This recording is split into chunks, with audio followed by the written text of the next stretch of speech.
So hi friends, welcome to our channel. Friends, మనకి government of India కింద పనిచేస్తున్నటువంటి ఈ యొక్క ప్రభుత్వ సంస్థలో ఖాళీగా ఉన్నటువంటి పర్మనెంట్ జూనియర్ అసిస్టెంట్ ఉద్యోగాలకి సంబంధించి ఈ యొక్క జాబ్ నోటిఫికేషన్ అనేది రిలీజ్ చేయడం జరిగింది. ఈ యొక్క పోస్టులకి సెలెక్ట్ అయినటువంటి క్యాండిడేట్స్కి మంత్లీ వచ్చేసరికి 50,000 వరకు కూడా శాలరీ అనేది రావడం జరుగుతుంది గైస్. ఎలాంటి ఎక్స్పీరియన్స్ అనేది కూడా ఉండాల్సినటువంటి అవసరం అయితే లేదు. ఈ విధంగా ఈ యొక్క నోటిఫికేషన్కి సంబంధించి కంప్లీట్ డీటెయిల్స్ అన్నిటిని కూడా ఈ యొక్క వీడియోలో డిస్కస్ అయితే చేద్దాం. సో ఎవరు కూడా స్కిప్ అయితే చేయదు గైస్.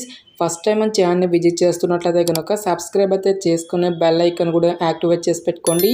ఇంకా ఎవరైనా వీడియోని లైక్ చేయనట్లయితే కనుక డెఫినెట్గా వీడియోని లైక్ చేసేటువంటి ప్రయత్నం అయితే చేయండి guys. Okay, let's start the video. First of all ఈ యొక్క పోస్టులకి సంబంధించి ఇంపార్టెంట్ డేట్స్ విషయానికి వచ్చేట్లయితే కనుక ఆల్రెడీ మనకి May 8 నుంచి కూడా అప్లికేషన్ ప్రాసెస్ అనేది స్టార్ట్ కావడం జరిగింది.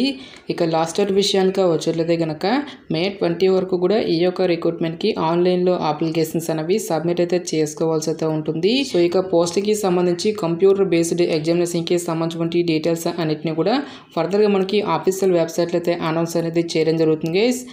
సో ఇక పోస్ట్కి ఎవరెవరు అప్లై చేసుకోవచ్చు అని చూసుకున్నట్లయితే కనుక the applicant must be A citizen of India అని చెప్పేసి ఇక్కడ మనకి ఎలిజిబిలిటీ క్రైటీరియాలోనే ఫస్ట్ పాయింట్లో క్లియర్గా మెన్షన్ చేయడం జరిగింది.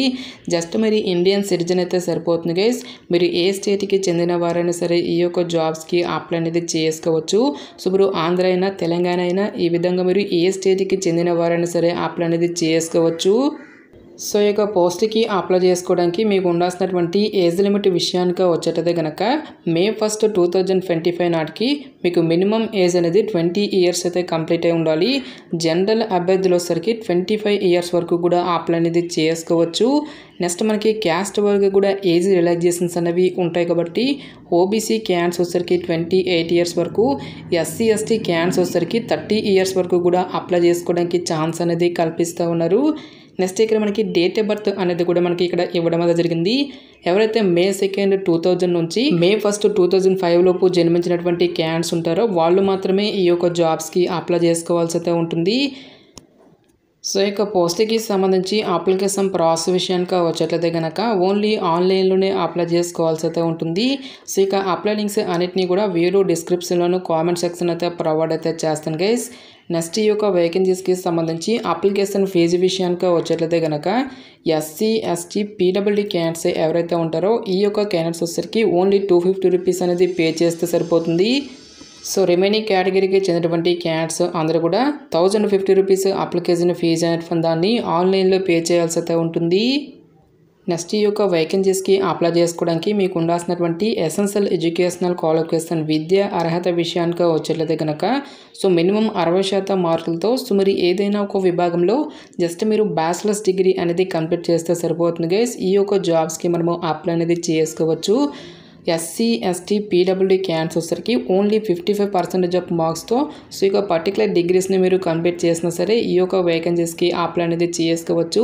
బట్ జనరల్ ఈడబ్ల్యూఎస్ ఓబీసీ క్యాండిడేట్స్కి మాత్రం 60% ఆఫ్ మార్క్స్తో ఈ యొక్క బ్యాచిలర్స్ డిగ్రీ అనేది మీరు కంప్లీట్ చేయాల్సి అయితే ఉంటుంది గైస్. సో నోటిఫికేషన్లో మెన్షన్ చేసేటువంటి ఈ యొక్క పర్టికులర్ క్వాలిఫికేషన్తో పాటుగా కంప్యూటర్ అప్లికేషన్కి సంబంధించి ప్రొఫిషియన్సీ నాలెడ్జ్ అనేది కూడా మీకు ఉండాలి అని చెప్పేసి ఇక్కడ మనకి జాబ్ డీటెయిల్స్లోనే క్లియర్గా మెన్షన్ చేయడం జరిగింది.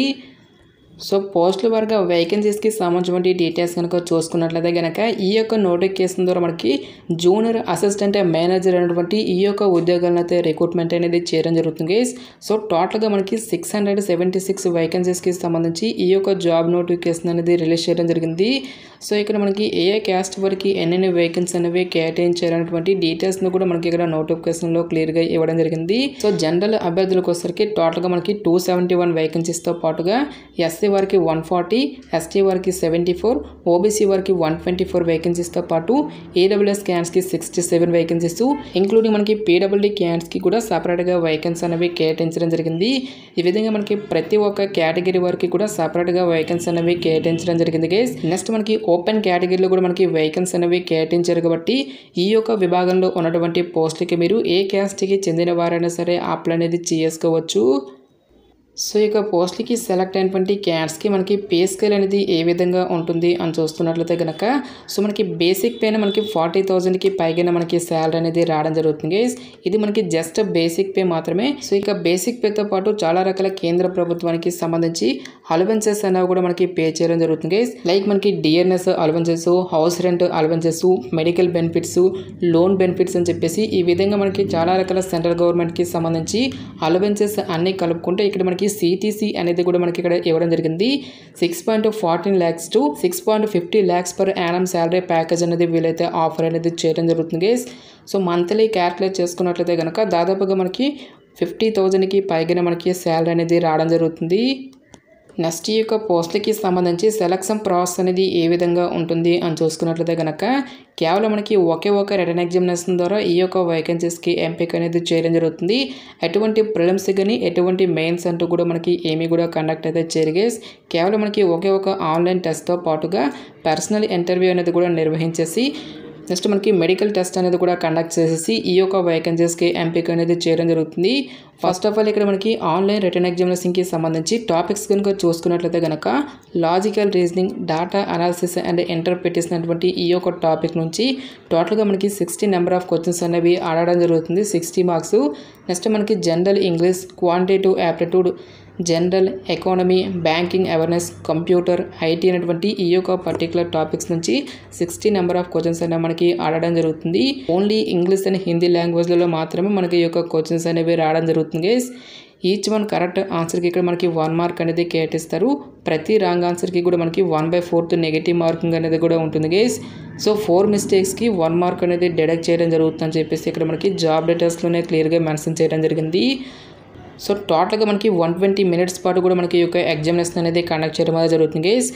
ఎవరైతే ఇక రిటర్న్ ఎగ్జామినేషన్ని క్లియర్ చేసినటువంటి క్యాండిడేట్స్కి ఫర్దర్గా మనకి పర్సనల్ ఇంటర్వ్యూ అనేది కూడా కండక్ట్ చేయడం జరుగుతుంది. సో ఇక పర్సనల్ ఇంటర్వ్యూని కూడా మీరు క్లియర్ చేసినటువంటి క్యాండిడేట్స్కి ఫర్దర్గా మనకి మెడికల్ ఎగ్జామినేషన్ అనేది కూడా కండక్ట్ చేసేసి ఈ యొక్క వేకెన్సీస్కి ఎంపిక అనేది చేయడం జరుగుతుంది. ఎగ్జామినేషన్ సెంటర్స్కి సంబంధించిన డీటెయిల్స్ కనుక చూసుకున్నట్లయితే కనుక ఆంధ్రప్రదేశ్ అభ్యర్థులకు వచ్చేసరికి ఏలూరు, కడప, కాకినాడ, కర్నూలు, నెల్లూరు, ఒంగోలు, రాజమండ్రి, శ్రీకాకుళం, తిరుపతి, విజయవాడ, గుంటూరు, విశాఖపట్నం, విజయనగరం అనేటువంటి ఈ యొక్క లొకేషన్స్లో మనకి ఎగ్జామినేషన్స్ అనేవి కండక్ట్ చేయడం జరుగుతుంది. నెక్స్ట్ తెలంగాణ అభ్యర్థులకు వచ్చేసరికి హైదరాబాద్, కరీంనగర్, ఖమ్మం, వరంగల్ అనేటువంటి ఈ యొక్క లొకేషన్స్లో మనకి ఎగ్జామినేషన్స్ అనేవి కండక్ట్ చేయడం జరుగుతుంది గైస్. సో ఇక జాబ్ నోటిఫికేషన్ అనేది మనకి ఎక్కడి నుంచి వచ్చింది అని చూసుకున్నట్లయితే కనుక ప్రముఖ ఐడిబిఐ బ్యాంక్ నుంచి అఫీషియల్గా రిలీజ్ అయినటువంటి యొక్క పర్మనెంట్ జూనియర్ అసిస్టెంట్ మేనేజర్ ఉద్యోగాలకి సంబంధించిన job notification details. Interest eligible candidates డెఫినెట్గా ఈ యొక్క రిక్రూట్మెంట్కి అప్లై అనేది చేసుకోండి.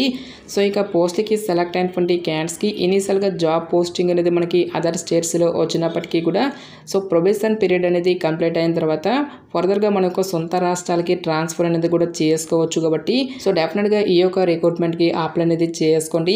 నెక్స్ట్ ఈ యొక్క నోటిఫికేషన్కి సంబంధించిన లింక్స్ అన్నిటిని కూడా వీడియో డిస్క్రిప్షన్లోను కామెంట్ సెక్షన్లో అయితే ప్రొవైడ్ అయితే చేస్తాను గైస్. ఇంకా ఈ యొక్క వేకెన్సీస్కి సంబంధించి మీకు ఎటువంటి డౌట్స్ వచ్చినా సరే నాకు కామెంట్ సెక్షన్లో కామెంట్ అయితే చేయండి. ఇటువంటి మరెన్నో జాబ్ అప్డేట్స్ కోసం మన ఛానల్ని సబ్స్క్రైబ్ చేసుకుని బెల్ ఐకాన్ కూడా యాక్టివేట్ చేసి పెట్టుకోండి. సో ఇది ఫ్రెండ్స్ ఇవాల్టి వీడియో. రేపు మరొక మంచి జాబ్ అప్డేట్తో మళ్ళీ మీ ముందుకు రావడం జరుగుతుంది. Thanks for watching this video.